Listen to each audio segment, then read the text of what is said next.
Thanks for tuning into my new show, Get U.S. Market Ready with Italian Wine People. I'm Steve Raye, author of the book, How to Get U.S. Market Ready. And in my previous podcast, I shared some of the lessons I've learned from 30 years in the wine and spirits business, helping brands enter and grow in the U.S. market. This series will be dedicated to the personalities who have been working in the Italian wine sector in the U.S., their experiences, challenges, and personal stories. I'll uncover the roads that they walked, shedding light on current trends, business strategies, and their unique brands. So, thanks for listening in, and let's get to the interview.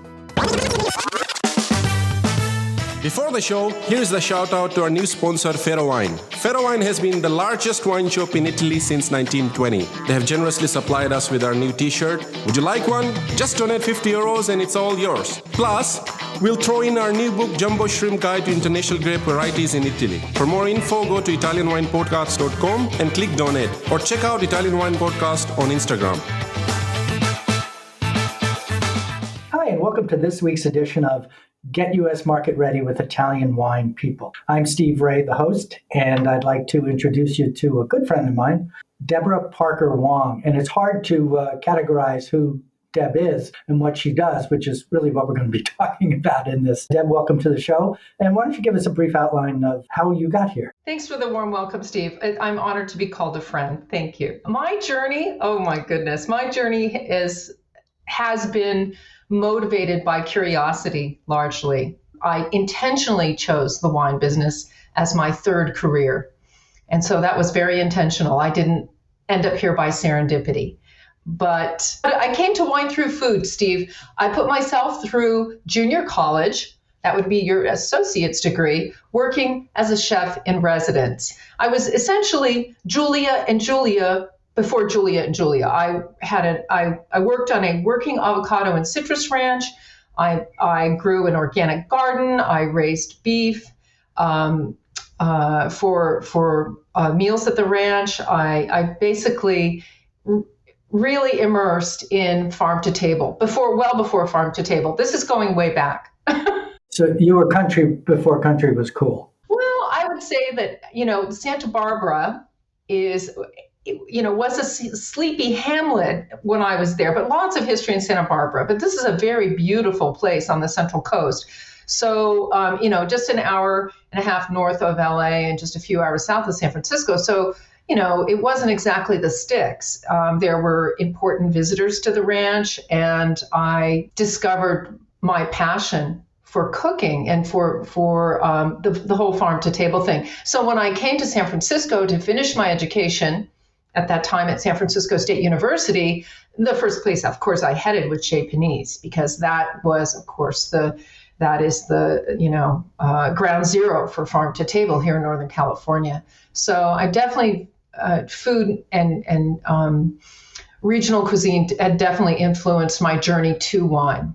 And let's start off with something that I know you're particularly excited and proud about, is slow wine. Tell us a little bit about your involvement and how it relates to Italy and so forth. Well, I am so honored and thrilled to be the national editor of the Slow Wine Guide USA. I was appointed national editor in 2020, early on in that rather compelling year there.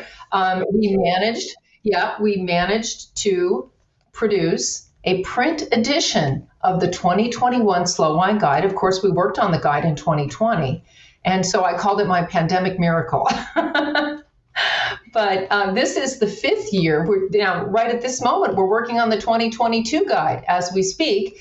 But this is the fifth year for Slow Wine USA. I've been involved in the project now for 4 years, and we have come a long way, baby. We now have 285 U.S. wineries in the 2021 guide, and we hope to have more than 300 next year. Slow wine falls under the banner of slow food.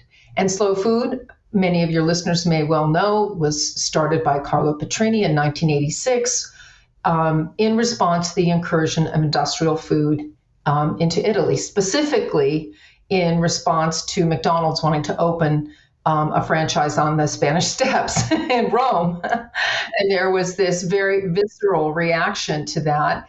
And slow food has grown ever since. Now, slow food is well established here in the United States. There are chapters, several chapters here in Northern California alone, but there are chapters all over the US. And those slow food chapters have recently been told about the Slow Wine Guide because I've been collaborating with Slow Food to make sure that their 80,000 members know about us. Which leads me to a subject you and I have talked about before when we were preparing for this interview, and it has to do with the jargon and the language that is used in the world of wine, both at the educator level, at the general population level, and at the trade level.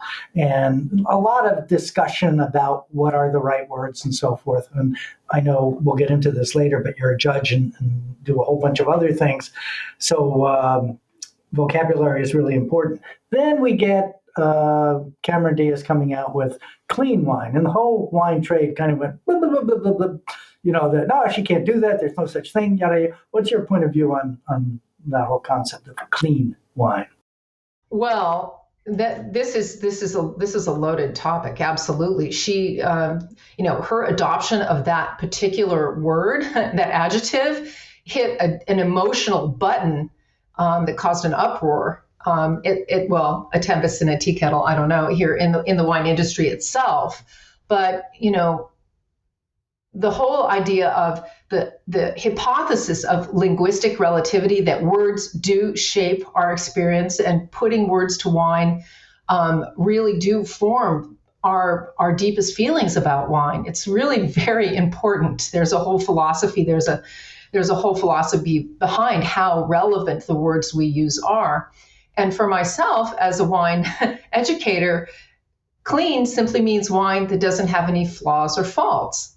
For me, it's black and white. It's very straightforward. Either the wine is clean, it's in condition, or it's out of condition. It has a flaw, a defect, or it's faulted. It's undrinkable. So over here in this camp, it's very straightforward. But we at the Slow Wine Guide do not use the word clean to describe wines, because we're only going to tell you about wines that are in good condition, right? So that would be the technical way of talking about wine being clean. Now, that's not the way that Ms. Diaz and the group of folks that have adopted that word to talk and market their products, talk about their products and market their products. That's not the way they're using the word.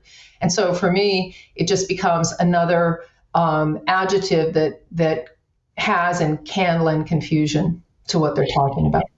Yeah, I think from a marketing point of view, it's pretty smart, because she's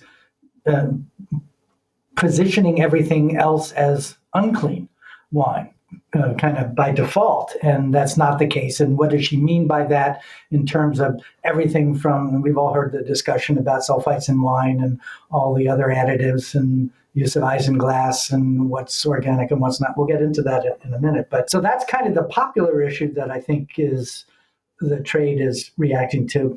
And then we go into other words that are commonly used but aren't necessarily meaning the same thing to everybody else. And I start with acid. Racy, tart, bracing, refreshing. We're working on a project with a celebrity now, and she uses the word sharp. And it was easy for me to figure out what she meant by sharp was acid. That was what she was reacting to. But the word she used was sharp. So, but how does that common use of this language, which you're not using that same jargon in what you're teaching? No, actually, I'm using a very specific language, and it's called the Systematic Approach to Tasting. It's the Wine and Spirit Education Trust rubric for tasting wine. And what it does, I teach it, I practice it. It has served me very well since I first began WSET in early 2000s. It teaches everyone to speak the same language. So when it's like if you were speaking to me in German, I certainly wouldn't understand everything you said, right? Likewise, if I were speaking to you in Cantonese, you wouldn't catch much. So we're both speaking English. We both speak the same language. That means we can have a better understanding. If, let's say I have a student, for example, who writes a tasting note about a wine, which they do all the time using the SAT, I have a very, very good idea about what that wine is like. I could decide to write about it, buy it, taste it, drink it, sell it, whatever. I could have some confidence that I understand that student's language because we're both on the same page. And so this idea of using a common language to describe wine keeps us sane. Keeps we educators and we wine writers sane, actually. That part's fine, but I deal a lot with consumers, and a lack of that level of knowledge and imprecision in use of language, and a lack of commonality of what something means. My feeling is that when somebody wants to buy a bottle of wine in a store, they want to know two things. What does it taste like in words that I'm familiar with? Two, will it go with what I'm having tonight? And anything beyond that, I think can be considered overreach by the industry. I've seen back labels, and I'm sure you guys have, that are using all kinds of jargon and bricks and all this other stuff, which is meaningless to them, and maybe misdirection when you talk about things like sugar content at harvest and German wines. You brought up Germany. So let's move the subject to a related argument, and that is the idea of sustainable versus organic. Comment on that? Absolutely. And that's something I have to speak to on a daily basis, Steve. So I pretty much have my positioning established on that. And as the national editor for the Slow Wine Guide and collaborating with senior editor Pamela Strayer, who is my subject matter expert in organic and biodynamic wine growing and conventional wine growing for that matter, I am very fortunate in that I have learned to use those terms. Organic and biodynamic are legally defined terms, and I have a much greater respect for them now and how we use them in the guide, so we are not misleading consumers and we're not misrepresenting what those terms mean. I no longer am cavalier about the way I use those terms. I'm very prescribed, and that hopefully is something that the 20 plus contributing field editors to the Slow Wine Guide do as well too. But at any rate, sustainability is not proving to have much traction with consumers, Steve. Organic is the only term that seems to be resonating with consumers based on the data, and there's plenty of statistics about it. Sustainability is too vague. It's not compelling enough to hit that emotional button for a consumer, but organic seems to be where consumers are confident in making a purchase decision for an organic product. We have organic Q-tips, Steve's. Organic has permeated every aspect of our lives. It's completely infiltrated consumer goods. You can have organic cotton pads. It's everywhere. So it's much more pervasive. We don't talk about sustainable Q-tips. We talk about organic Q-tips made with organic cotton, right? So that organic being so pervasive now has really moved it along. We don't see sustainability as being a valid term for the Slow Wine Guide because people hide behind the guise of sustainability. Right. To me, that's the big difference. Exactly that. Organic is a legal term. It means something. It's defined. It's regulated by USDA in the United States. And while in some places, some people might use the terms interchangeably, they are absolutely different. People will talk about being organic when what they mean is we practice organic farming practices, or we farm using organic methods, but that doesn't make them organic. So it's linguistics, and there's a fine line. Okay, but to the consumer, how do they view the word, and does it mean better quality? Does it incorporate the idea that it would cost more to them? Well, we do know, anecdotally, we all know that organic produce costs more because you can see the price stickers. You can see the broccoli crowns that are conventional and the broccoli crowns that are organic side by side at the grocery, and we know which one is more costly. But many consumers are willing to, accept that additional cost because they understand what that's paying for. It's paying for protecting our environment. It's paying for, practices that protect farm workers. It's paying for so many things. So when you're shelling out that extra $1 a pound for that organic broccoli, your money's well spent. And I think a lot of consumers, certainly in the Bay Area, feel that way. Yeah, so California, or the country of California. So, but the question is, how does that apply in the wine business? It's one of the key questions I deal with a lot with my clients. Is, can we charge more for this in wine? And I have a point of view on that, but I want to hear your point of view. When I look on a back label or a front label for that matter, and I see made with organically grown grapes, I'm really happy. And when I see organic wine, I'm very, very happy because I know those folks are certified, but made with organically grown grapes makes me happy as well too. But what we see, and actually Pam Strayer, wonderful Pam Strayer, just published some data, a study that shows the increase in organically certified wine grape acreage in Napa County. And it's growing. And that is an absolute sign of encouragement. And it's a reason to celebrate because, Napa Valley commands some of the highest prices in the world for its wines. And if those wines are being farmed organically and are being marketed as such, that means that organic is part of that price point that they can command, right? Now, this is a small percentage of the market, but it's one that's highly influential. One thing we know, Steve, is that consumers of luxury products actually care less about things like organic. Plenty of data out there to prove that.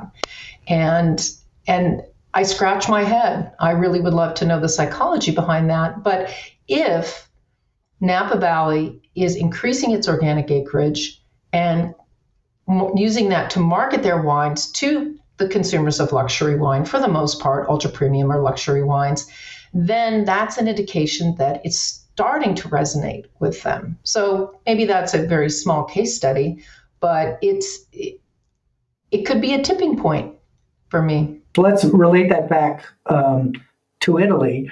And one fundamental difference is for export brands, and the use of the word organic in the country they're in is regulated by either the EU, if it's in Europe, or whatever the national regulatory entity is, and it's not necessarily exportable using that name here in the U.S. So what's going on in Italy, and what are the opportunities for Italian wine to address or participate in the organic wine market in the U.S.? Right. I think that's a great question. And it's really one that I can speak to really only anecdotally, based on the exposure that I've had to wines that are being proactively marketed as being organic, and then looking at how that is translating to either their performance here in the United States or their sales. I do market updates for U.S. market updates for Italian audiences, trade audiences, and one thing we know is that the most popular Italian wines in the U.S., that picture hasn't changed for a while.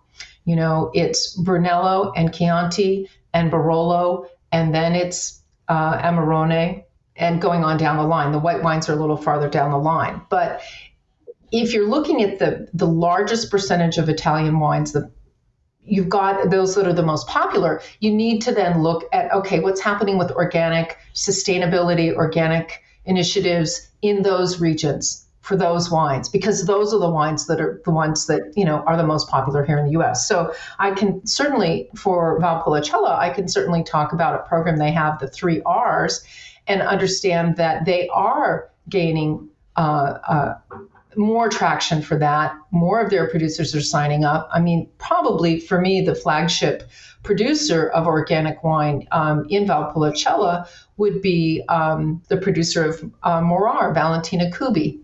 And she just had a big milestone celebrating a decade of organic production, which I believe it was a decade, might have been 20 of organic production. And that was something for me to shout about and to celebrate. I think that producers like that who have long-term commitments to very rigorous standards are really setting the pace and leading the way for others to follow. Circle back and talk a little bit about you. And when I had asked you early on what you do, you have a graphic tool that you use to define it's a pie chart of all the things that you do. And the two that you held out as being the most important were wine education and then the writing part, field research, writer, journalist. Let's take those in sequence and talk about wine education and tell me where you're teaching, how that's going. Well, I started teaching wine in the Wine and Spirit Education Trust. I started, it's been a long time ago now. I started about, 12 years ago. But I worked for many years as an educator for someone else's school who had someone else who had was an approved program provider for WSET. And I really cut my teeth there. I started teaching level 2 classes and level 3 classes, and I became the director of education for that school, which has now been disbanded. And then I formed my own school. I have my own WSET school, but I'm a private APP. I assemble cohorts of students that come from largely from my junior college classes and people who follow my writing and want certification. And I really enjoy working with those students because after I've spent a semester with a student at Santa Rosa Junior College or Cabrillo College, leading them through a WSET certification is just that much more enjoyable. So there's a lot of synergy between the types of education that I'm doing. I'm teaching in the wine studies programs at Santa Rosa Junior College and Cabrillo College down in Aptos. I was going to do some teaching for Sonoma State, but the program, of course, was put on hold due to the struggles that we've been having. So hopefully that'll come back around. And then very related to that, especially relative to, we were talking about the jargon and all that, is the wine judging. Talk to me about that and where you've judged and what that's all about. Well, very interestingly, all my professional activities are interrelated. And that synergy between all of the multiple things that I do it's very dynamic and very inspiring. Wine judging is one of my favorite professional activities. And I am paid to judge wine. Many competitions don't pay their judges, but some do, and I really like those. But I judge internationally, and I've been very fortunate to attend international competitions as a judge. Right now, I'm involved with the Concours Mondial du Sauvignon.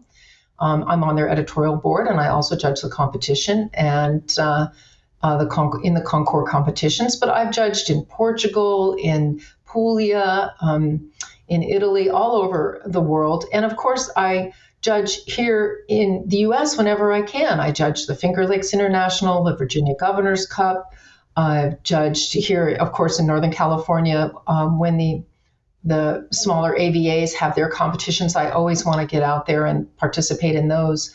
Wine competitions are an incredible snapshot of what's happening, particularly if they're focused on one region. There's no better way to taste blind and get a fairly accurate snapshot of what's happening with quality and style in a region. So you've been doing that for a long time. Has it given you some perspective, some insights, some wisdom that you can share with us? Yes, and every time I judge a wine competition, I learn something either about the wines from the regions that I'm judging, my fellow judges, or myself. So there's there's always some revelation that's involved. And the minute that you think that you understand what to expect from a wine growing region, you'll encounter something completely off the radar. And it just keeps you very humble. It keeps you curious. It's a moving target. Regions evolve, wines evolve, climate change is definitely having an impact. So we have to stay on top of it. We have to keep tasting. As a global palate, that's my MO. I've got to keep doing that and keep my eyes and ears wide open for, it's like your antenna are out and you're kind of following the changes that are occurring. So I can in turn convey that to my students through my editorial writing and the speaking that I do. So to that end, California once again is in the middle of a major heat wave. We've heard all kinds of stories about Washington and the challenges that they're facing because of those high temperatures and the effect on Pinot Noir. Talk about that and, Last year or 2 years ago, both was smoke taint, and now it's the heat. It's logical that that's climate change, but how can wineries adapt? What are, 115 degrees? That's challenging. Yeah. Adaptation is something that's going to have to happen sooner than later. And certainly, not to focus solely on California, but we have, UC Davis has done some excellent research, and we have some more heat tolerant and disease resistant varieties, because disease resistance is also part of the equation as well, because with climate shift comes different pressures in the vineyard. And, having plants that have some disease resistance built in, drought tolerant grape varieties that can still produce quality wine, in more extreme temperature conditions, all of these things. But this industry, it's ag, it moves very slowly. It takes, forever to establish a new vineyard, not quite as long as it does to establish a cork forest or to propagate orchids for that matter. But Vitis vinifera takes a while to get going, right? You're going to be 5-7 years or more before you can get a new vineyard up and going. So unless you're maybe, field grafting or something, but it's a slow business. So we need to start sooner than later. There's so much good work being done, and we know that there's a lot of R&D and kind of trial vineyards, being planted. But it's at the very, very earliest stages. I just want to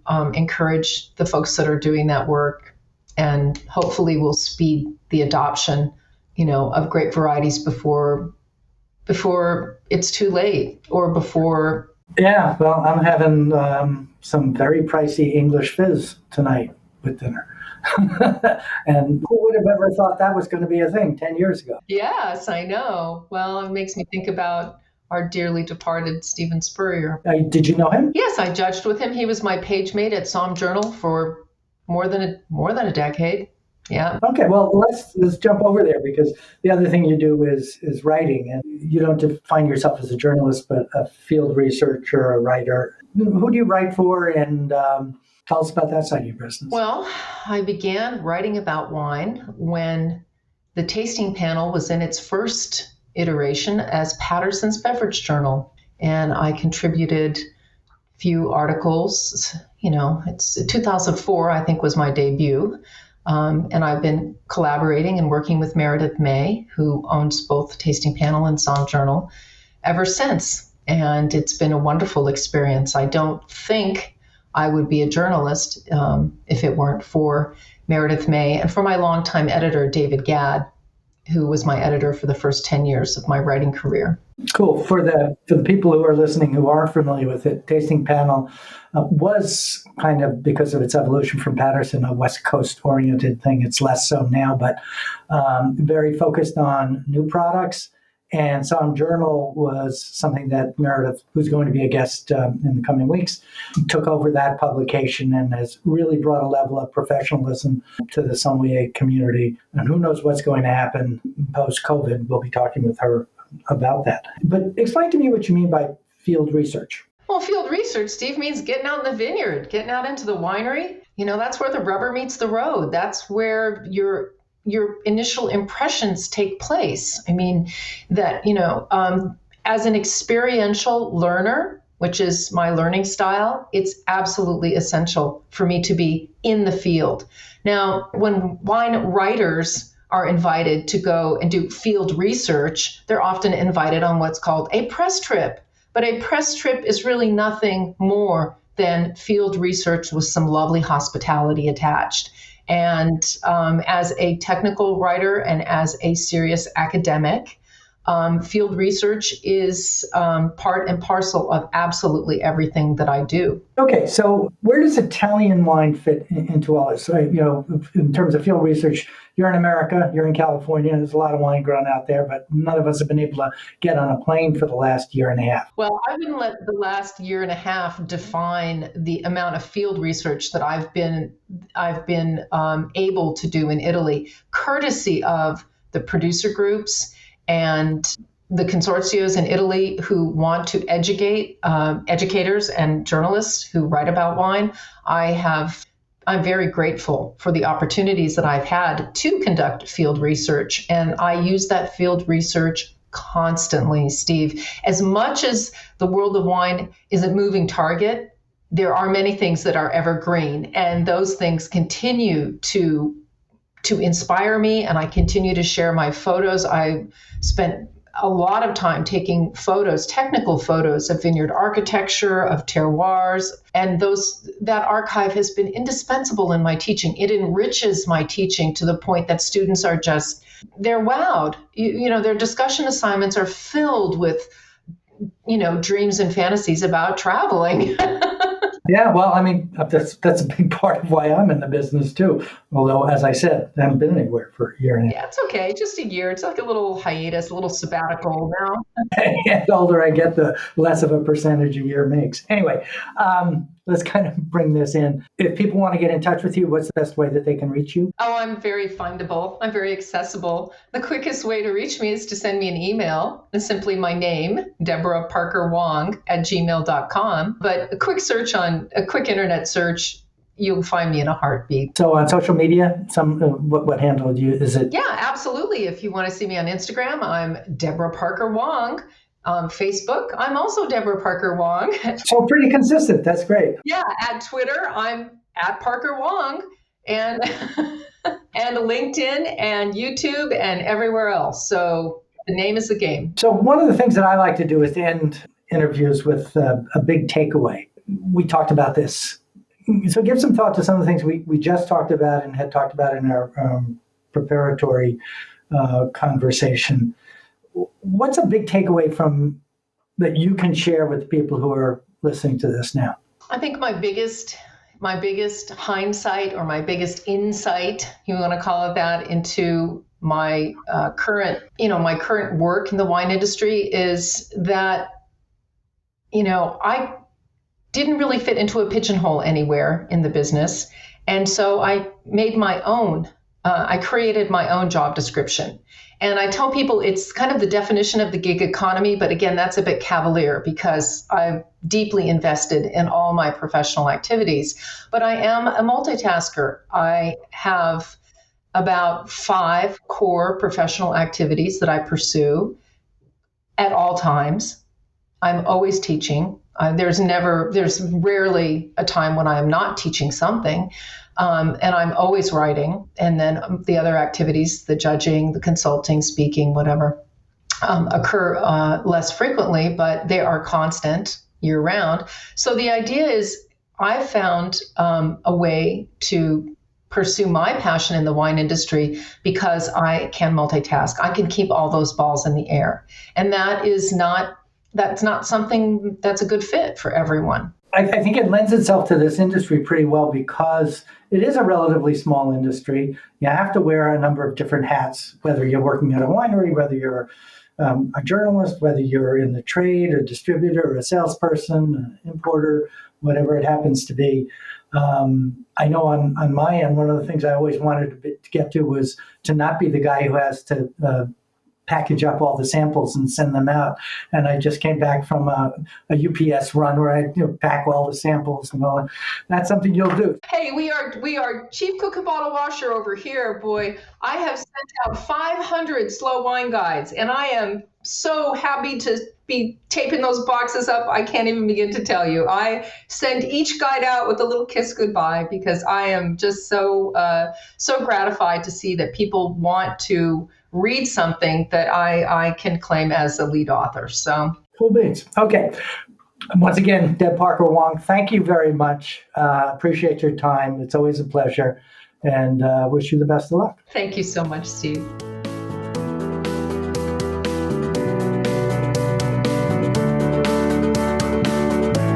This is Steve Raye. Thanks again for listening on behalf of the Italian Wine Podcast.